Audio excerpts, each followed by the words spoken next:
Hola, esto es Radio Incomex, el podcast donde conversamos de obligaciones, ideas e información relevante que las empresas en México deben saber.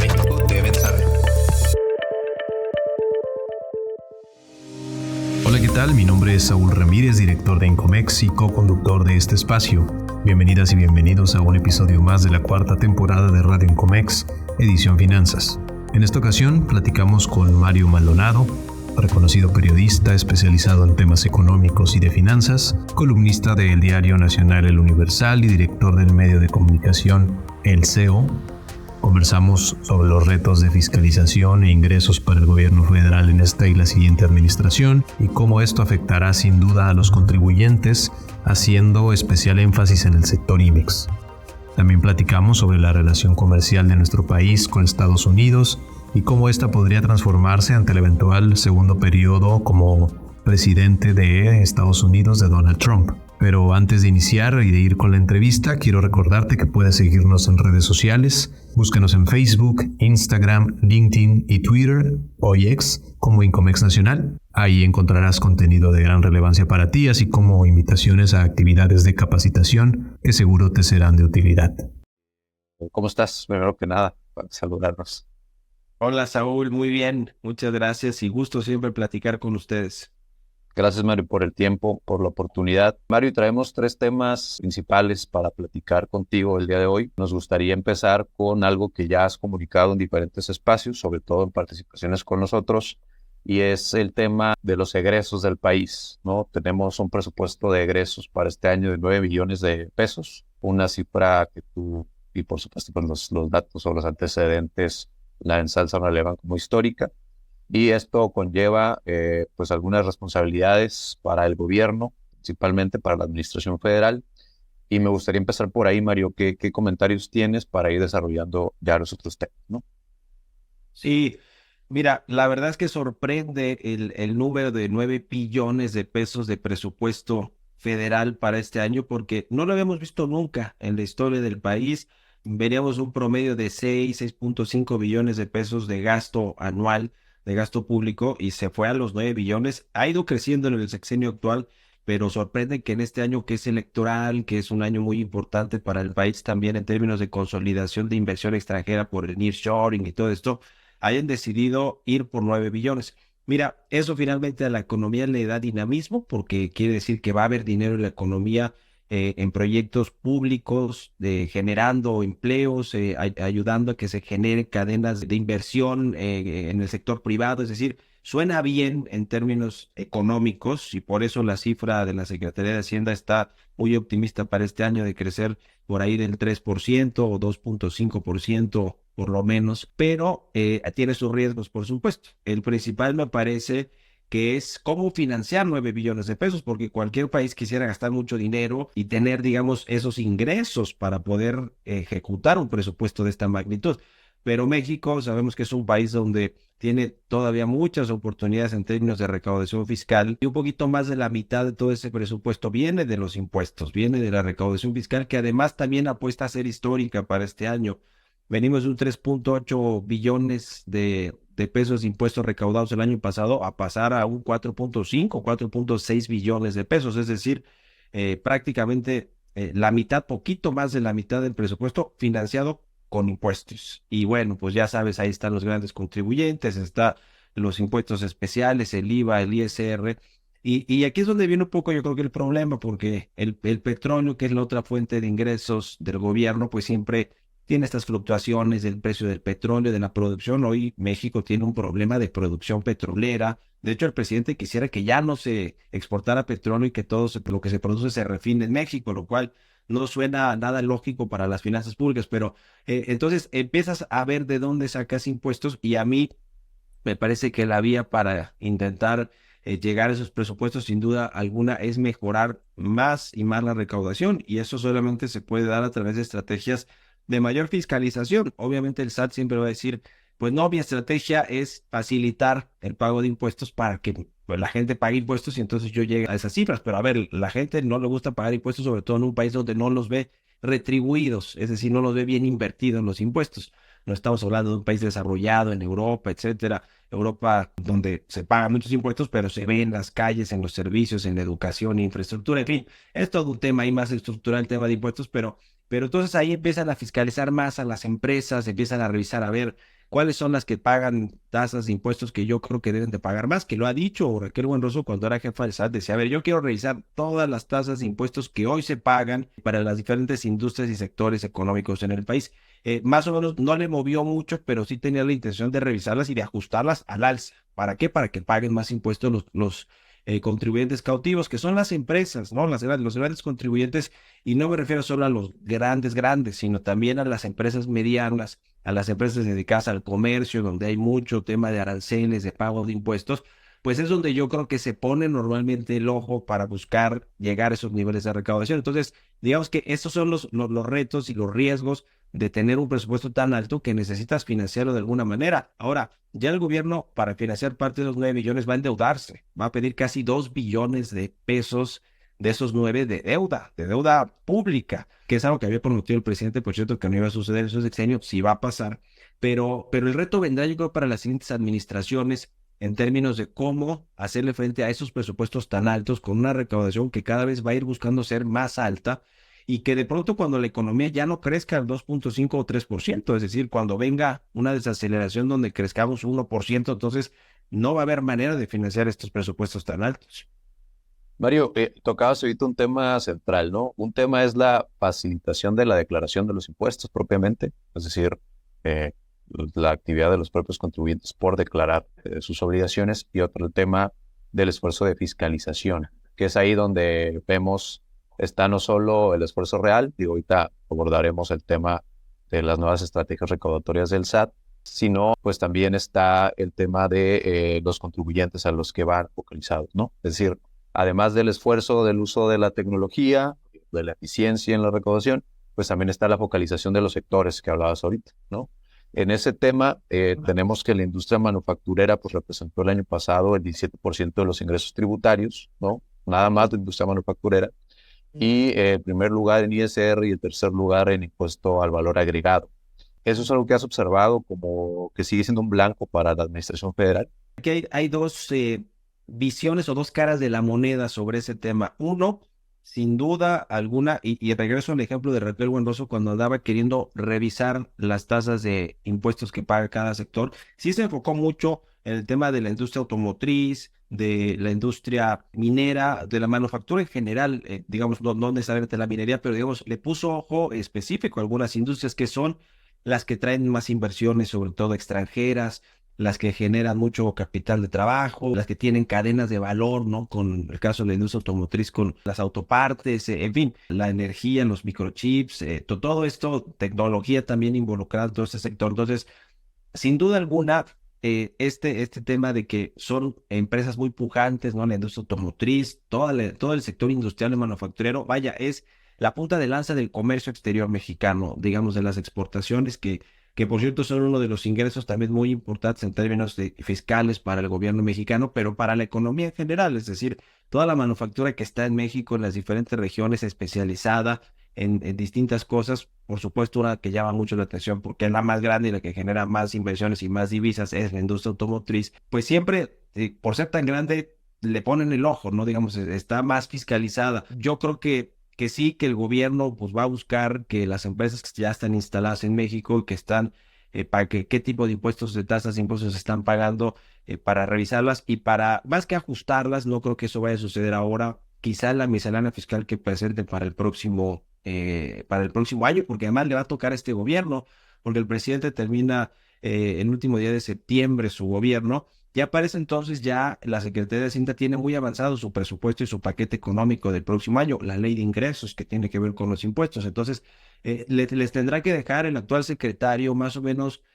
adelantado al gobierno de transición cómo está viendo el tema de los ingresos y de la miscelánea fiscal. Ahora yo digo, las candidatas hablan no de reformas fiscales, por supuesto, porque es impopular. Si hoy dices, voy a hacer una reforma fiscal, se acabó, ya, no hay competencia, porque es impopular. Pero yo lo que he dicho es, puede llamarle como quiera la próxima presidenta a la miscelánea fiscal, que yo creo que va a tener ajustes en términos de tasas o del marco tributario, o sea, porque no hay manera de seguir financiando un gasto público tan grande, salvo que te endeudes más. Y yo creo que no es por ahí la vía por donde quisieran ir los gobiernos o las próximas candidatas. Pero bueno, entonces una cara de la moneda es sí, por ser sectores muy grandes, la industria, la manufactura, que generan muchos ingresos, divisas, inversión extranjera, uno de los más fiscalizados.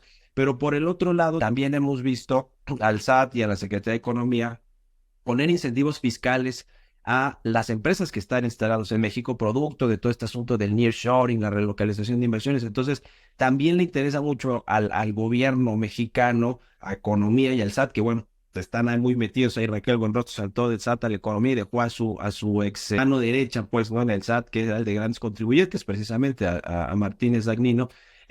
Y ellos tienen también esa responsabilidad de cómo atraer más inversión por nearshoring. Pues necesitamos flexibilizar el tema de los impuestos, es decir, dar incentivos fiscales. Y ya hay todo un plan, se anunció un plan para que las nuevas inversiones puedan deducir impuestos más fácil, deducibilidad de inversiones, en fin, hay muchos incentivos. Entonces yo creo que están estas dos caras. Por un lado, sí, por ser un sector muy grande, tiende a ser muy fiscalizado o le tienden a poner el ojo las autoridades financieras o fiscales más bien, pero por el otro lado también tienen esta necesidad de incentivar a través de una propuesta fiscal atractiva, ¿no? O sea, de incentivos fiscales. Entonces yo creo que más o menos ahí se puede compensar este tema de si le van a pasar o no la lupa muy puntualmente a esta industria, ¿no? Genera muchos impuestos, pero yo creo que también a las empresas de todos los sectores, el ISR, pues es el impuesto que genera más ingresos, el IVA también, que es el consumo. Y que eso, el IVA te habla de la economía. Si la economía va bien, es porque hay consumo y entonces se pagan más impuestos de IVA. Pero el ISR también tiene que ver con la economía porque es la generación de empleo, los registros ante el INSS, los empleos formales, etcétera. Pero digamos, ahí tiene que ver también con qué tanto se está pagando o se están enterando los impuestos que deben de enterarse, los patrones que deben de enterar al SAT. Por eso se reformó todo este tema del outsourcing y de la terciarización y demás. Yo creo que los esfuerzos sí pueden estar en industrias más grandes de recaudación, pero también en el caso de la industria manufacturera muy puntualmente, creo que también va a tener cuidado la autoridad porque va a decir, pues no quiero echar a perder la oportunidad histórica que tiene México con el nearshoring. A eso iba la siguiente pregunta, Mario. Al cierre de esta administración, ¿qué tanto se ha beneficiado a la industria manufacturera? Ya hablabas ahorita de algunos ejemplos. Me imagino que pues hace referencia a que sí es del interés, que además debe ser del interés cuidar a la industria para la administración federal. Y entrando un poquito al tema también ya político-electoral, ¿qué se ha visto en los proyectos, a días del inicio de campaña, de los tres candidatos sobre el sector, ¿no? Y si deben jugar un factor o van a jugar un papel preponderante en esta campaña para anunciar un proyecto con relación a eso? Pues mira, yo creo que en lo fino no ha habido todavía mucha información sobre qué es lo que pretenden hacer en términos de la industria, el sector manufacturero. Pero mira, yo no creo que haya muchos cambios porque es un sector motor de las exportaciones de México, del comercio exterior. Entonces, digamos que ahí lo que tienes que buscar es que llegue más inversión, la forma en la que las empresas que ya están aquí se expandan, reinviertan sus utilidades, como sí ha venido sucediendo, ¿no? Los vamos con estos datos de inversión extranjera directa, mucha reinversión de utilidades, algo de inversión nueva, física, que llega a México. Entonces, yo no creo que le vayan a cambiar mucho en el tema de la política industrial, ¿no? Ahora, yo creo que sí se requiere y que será muy interesante ver que no hemos visto en las propuestas qué van a proponer en términos de una política industrial para el próximo gobierno, porque la verdad es que casi nunca ha existido una real política industrial en México. Ahora, yo del lado de Claudia Sheinbaum, pues no tengo tampoco, honestamente, mucha expectativa sobre qué va a suceder porque Tatiana Cloutier es de su equipo y me parece que ella, al haber sido secretaria de Economía, ella ya propuso un plan industrial, ¿no? Una plataforma cuando llegó a la Secretaría de Economía. Yo creo que si ella apunta a hacer algo más en términos económicos, si es que Claudia gana la presidencia este junio, el 2 de junio, pues va a ser algo muy similar. Ahora, te diría pues que entonces no cambiaría mucho las cosas, ¿no? Porque no cambió siendo secretaria de Economía Tatiana Cloutier. Yo no sé si con Xóchitl Gálvez hay una propuesta un poco más integral, porque además está ahí Ildefonso Guajardo, está José Ángel Gurría, que ya fue secretario de Hacienda, que le entiende muy bien a los temas internacionales, de atracción de inversiones, de cómo diversificar los mercados para México, en fin, o sea, le entienden, y lo mismo y de Ildefonso Guajardo, que fue uno de los que arrastró el lápiz para firmar el TEMEC, todavía en tiempos de Peña Nieto. Entonces, yo creo que a lo mejor ahí sí podremos ver algo más progresista o más vanguardista en términos de, a ver, vamos a una política industrial de verdad, que le da a México una vocación más de modernización, de industrias, de más inversión, de más apertura con otros países.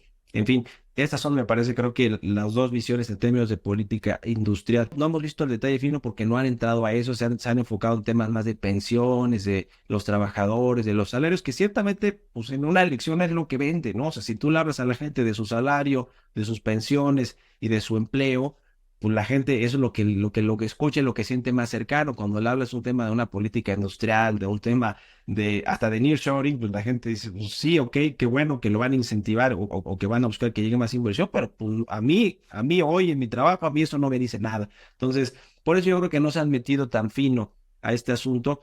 Sin embargo, sí creo que el tema de Estados Unidos va a generar, digamos, tiene que generar una reacción en México a partir de las propuestas de las candidatas, ¿no? A ver, queda claro que va a ser Joe Biden contra Donald Trump, quienes se van a enfrentar ahora de nueva cuenta en la elección de noviembre del próximo año. Y lo que hoy se percibe es que Donald Trump tiene más posibilidades de regresar a la Casa Blanca con todas estas políticas y esta estridencia verbal, discursiva, política de los migrantes, los mexicanos, los malos de la película, el fentanilo, el tráfico, en fin.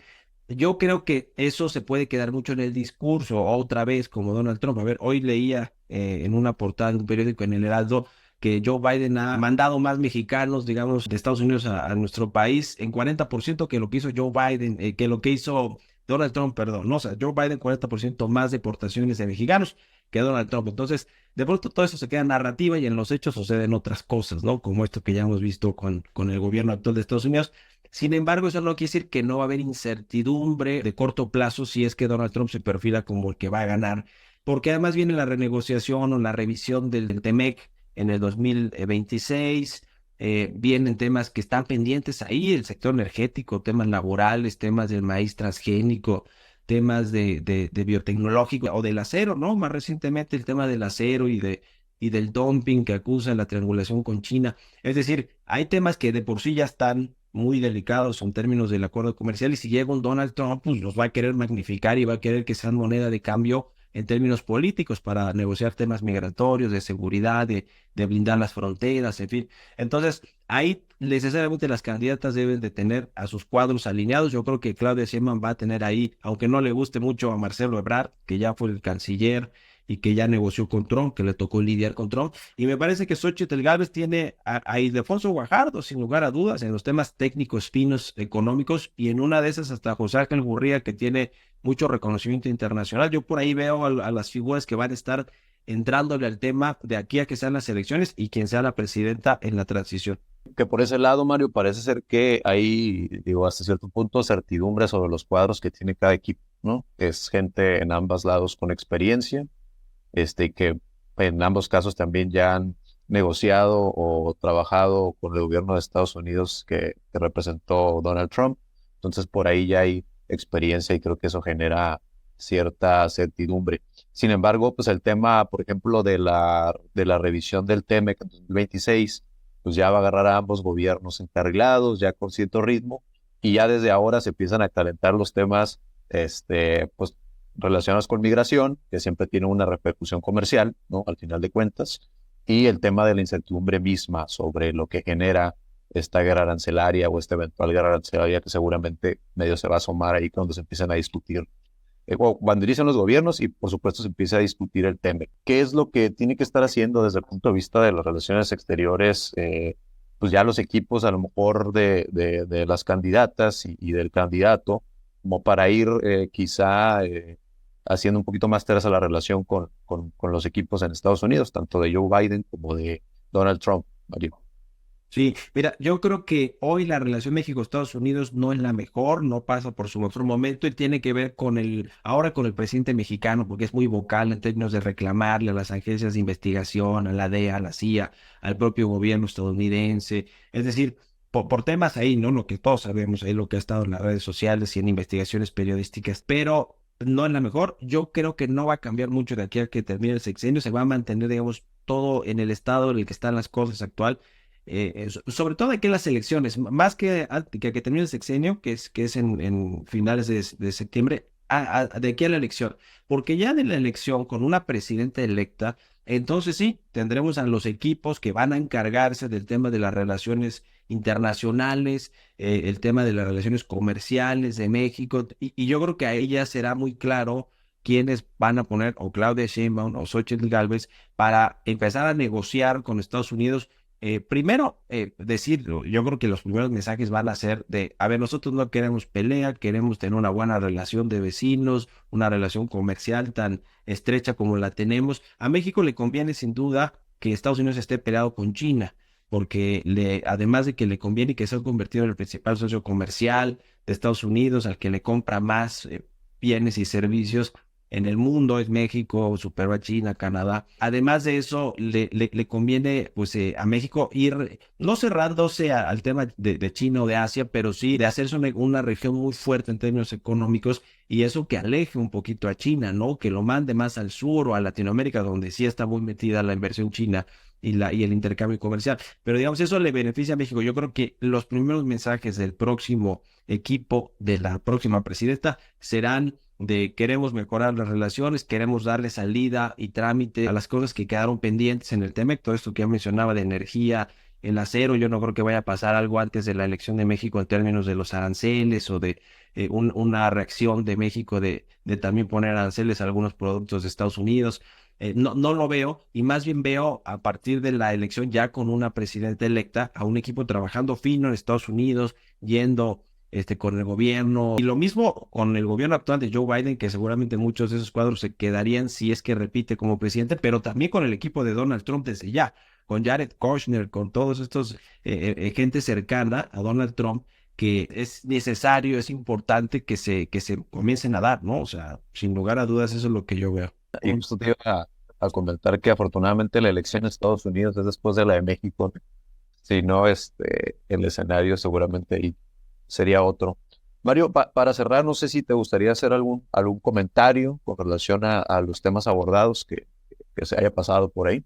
Yo creo que va a estar muy interesante este año en todos los sentidos, político, económico, político, porque bueno, la elección más grande de la historia del país, con tantos cargos públicos, con muchas fuerzas políticas, con una polarización ciertamente social, que eso sí me parece a mí pues lamentable, porque no debería existir necesariamente al nivel en el que está la polarización social, que se traslada a todos los ámbitos económicos, no se diga políticos, y en términos institucionales, en términos de poderes de la Unión, en fin. No me parece eso lo mejor, pero sin duda alguna esto habla de que el interés de la gente por los temas electorales, políticos, y me refiero, a ver, si yo que está tan polarizado, quiero saber qué propuestas tiene uno u otro candidato a nivel municipal, estatal, federal, el Congreso. Me parece que eso finalmente es algo bueno en términos de que a la gente le interesa más participar. O sea, no estamos viendo ahora personas que dicen, no, pues ya se va a definir, ya sabemos por dónde va, ya no quiero ni pararme en las casillas. O sea, creo que hay hoy más un interés de la gente genuino de saber qué pasa con el país en términos políticos, en términos del sector público. Y eso en general me parece que para una democracia, para un país que es de instituciones, es algo positivo. No positivo que esté polarizado y que sea el nivel de confrontación como hoy tenemos, la división del país, pero sí que haya este interés de la gente en los temas políticos. Y del lado económico, la verdad es que con todo y todo, la verdad, y me refiero con la pandemia, con algunas políticas públicas, con el tema del enfrentamiento con nuestros socios comerciales o lo que ha habido, digamos, en medio de todo este asunto, México ha crecido bien después de la pandemia, hizo un rebote muy bueno, y la verdad se ha mantenido en crecimiento. En el caso de Estados Unidos, que también ha estado creciendo, le beneficia a México. Y además de todo, se le alinearon las estrellas o los astros con el asunto de China y del nearshoring. O sea, México tiene así tal cual, y lo dicen los analistas, los empresarios, los funcionarios de gobierno de México, estatales y federales, es que hoy México está ante una oportunidad que no vamos a volver a tener en muchos años, en décadas quizá, que es esta de la relocalización de inversiones. Entonces, digamos que dentro de todo las cosas no están mal, ¿no? O sea, en términos ni políticos, sociales y económicos, yo creo que vale la pena aprovechar esta oportunidad histórica que tenemos, y ojalá que así sea, ¿no? Venga el gobierno que venga, yo creo que a nivel personal, empresarial, de cualquier tipo de empresa, micro, pequeña, mediana, grande, pues pueden poner su granito de arena y pueden, hay oportunidades. México es un país de oportunidades y más ahora con este asunto del nearshoring. Y yo creo que ahí es donde nos debemos enfocar más allá de los temas generales y si se pelean los políticos. Y a lo mejor, y termino con esto, Saúl, que me pasa mucho de pronto cuando platico con directivos o empresarios extranjeros que no viven en México, pero que tienen inversiones o que lo visitan frecuentemente. Ellos están más extraídos de nuestra realidad, que es el diario escuchar las mañaneras, ver el tema de los pleitos políticos, los debates, las descalificaciones, y ellos, pues un poquito dicen, oye, no sé qué está pasando en México, pero yo lo veo creciendo con estabilidad financiera, macroeconómica. Yo lo veo con un bono demográfico todavía muy bueno, de jóvenes, de mano de obra que es competitiva, en fin, te dan una serie de cosas que efectivamente sí tenemos, pero ellos como están extraídos del tema político local, nacional, pues entonces ellos son más sofisticados, digo yo, y dicen, no, pues a ver, yo ya hice cuentas, ya tracé, y creo que sí me conviene, y aquí estoy, y adiós, ¿no? Entonces a lo mejor creo que un poquito nosotros también a veces tendríamos que extraernos de lo que sucede y de lo que escuchamos todos los días como para decir, bueno, a ver, fríamente, ¿cómo está México? ¿Le conviene o no invertir aquí? ¿Hay oportunidades? ¿Está creciendo?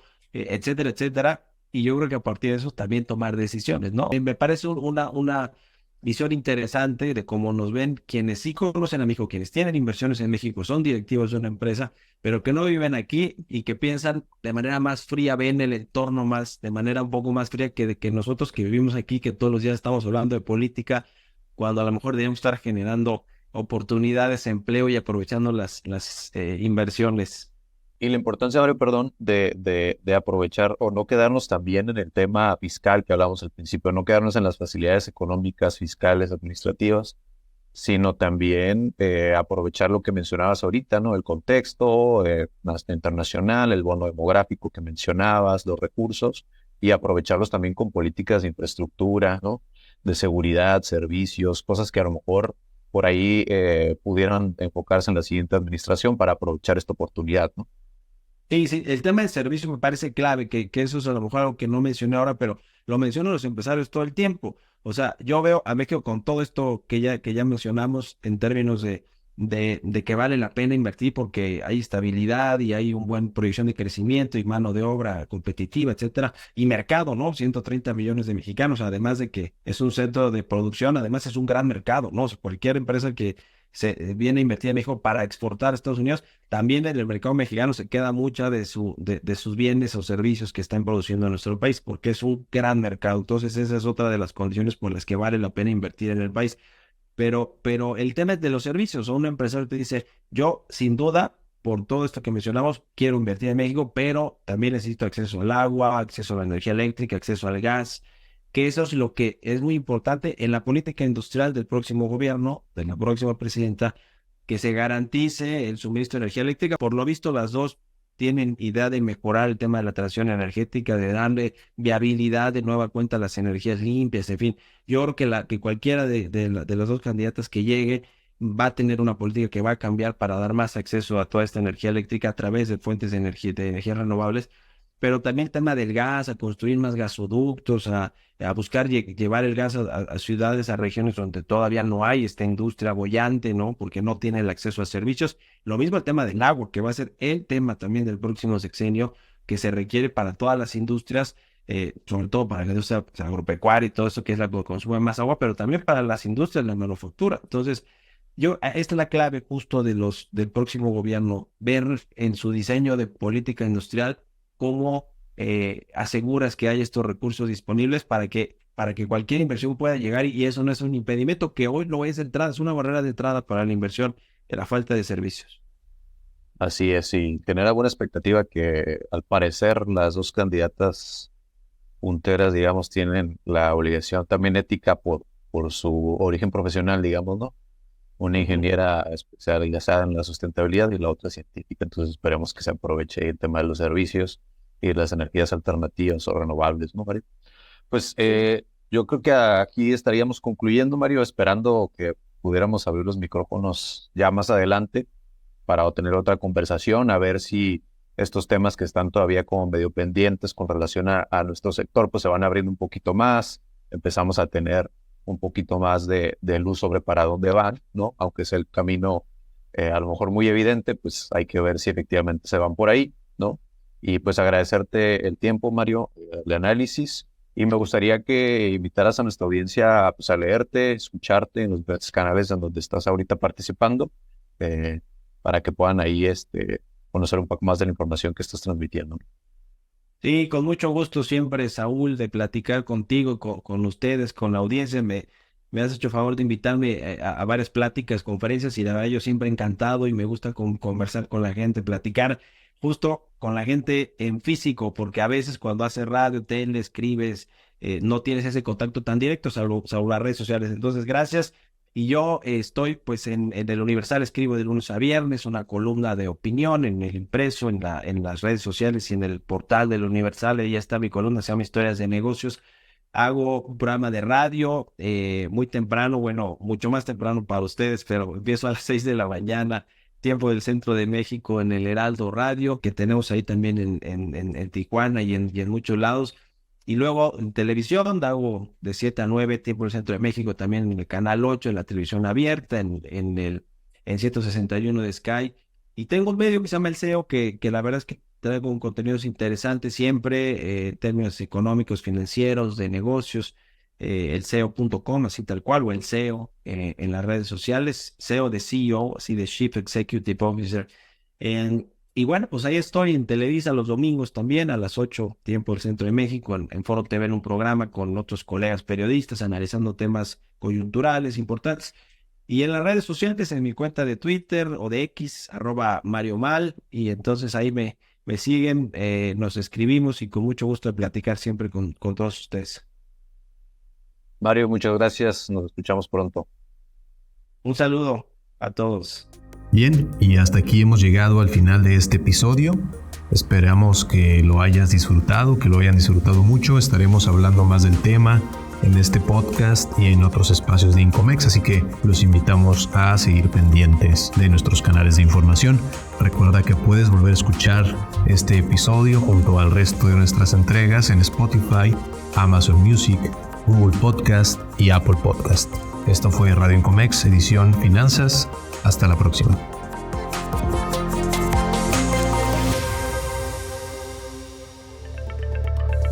Hemos llegado al final de este episodio.